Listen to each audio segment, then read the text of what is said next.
there was no liquidation, there's nothing for COA to look at. But it's possible that indeed confidential funds were given to the former Vice President Binay. Yes po, Your Honor. So from your end, alam mo lang, wala kasi walang pinaliquidate sa inyo. Yes po. And wala din po siya sa GAA po ng 2014, Your Honor. Pero kung may saro nga na pinakita sa iyo kahapon at mapatunayan nila, ibig sabihin nun, meron pero walang niliquidate sa inyo. Maaari po, Your Honor. Pwede po. Yun lang naman yung tanging rason, di ba? Apologies po, may apologies hindi po, nirelease. Senator Ivy. Itutuloy ko lang yung tinatanong ko kanina dahil may nabanggit kayo ng presumption of misappropriation. Tama ba? For personal use. Based on the joint circular po, meron po. Oo, tama.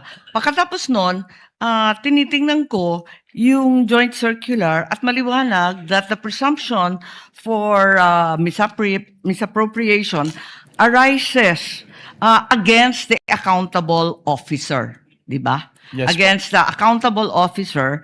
Sino ang accountable officer? Maliwanag naman yung joint circular. Sa 3.1, sabi, yung officer whose duties permit or require possession of government funds. Hindi ba?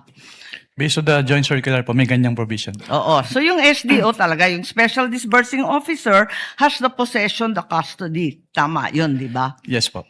O kung ganon, if the presumption na personal use, ayon sa 8.3 ng Joint Circular, failure of the accountable officer to liquidate any public funds is tantamount na nga to that presumption. Hindi Yes, po po. ba? Yes, So, ang tanong dito, sino ang accountable officer dito sa sitwasyon na to? Kasi ang liwaliwanag na hindi naman si Vice President ang payee. Hindi naman sinasabi na nasa kanya yung pera. Ang liwanag sa inyong joint circular that the Special Disbursing Officer is the one who was designated by the head of agency to have custody, di ba? And in the case of the OVP, si Acosta yon. In the case of DepEd, hindi ba si Fajarda yon? That is not entirely correct po, Your Honor. Because under the joint circular, it shall be the responsibility of the head of the agency first to approve yung cash advance.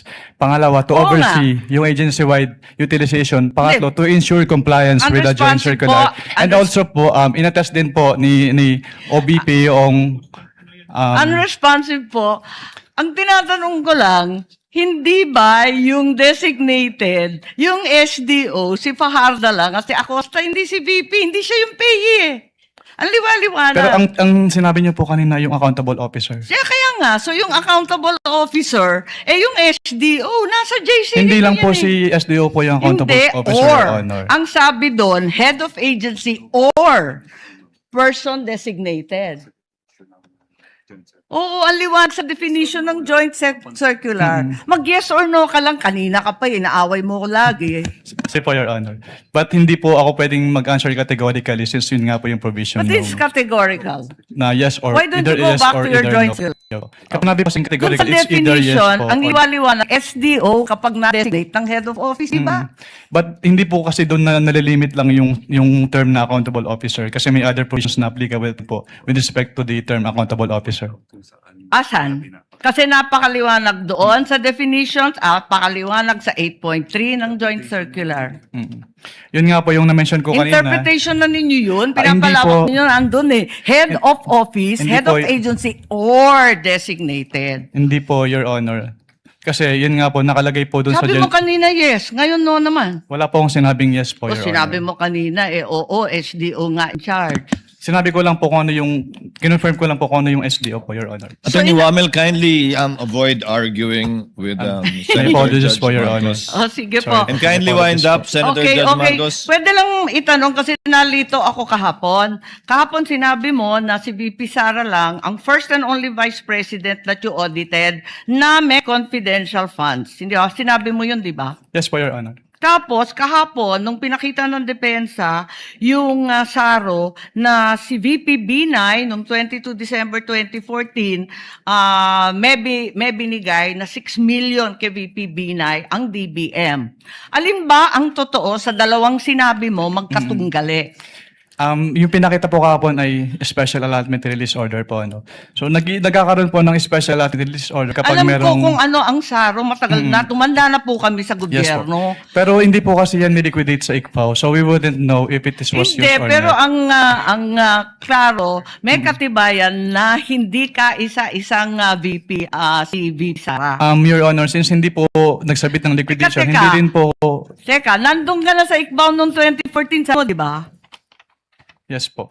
O kaya nga, Opo. o di kahit si VP Binay, may funds, the only VP audited was VP Sara. Ganun If ba I- yun? Since si VP Sara lang po yung nagsubmit ng liquidation. Pero Ba't hindi mo alam? if I may clarify po. Ba't hindi Wind mo up. alam? Nandun ka na noong 2014. Dapat Opo. alam mo yun eh. If I may clarify po, Your Honor.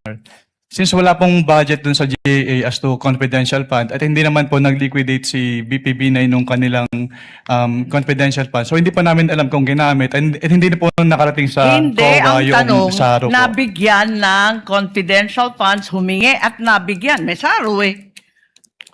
We wouldn't know Yun if lang it is naman ang used po. tanong eh. Of course, you know, may SARO. Sinabi mo nga, totoo yung sarong yun.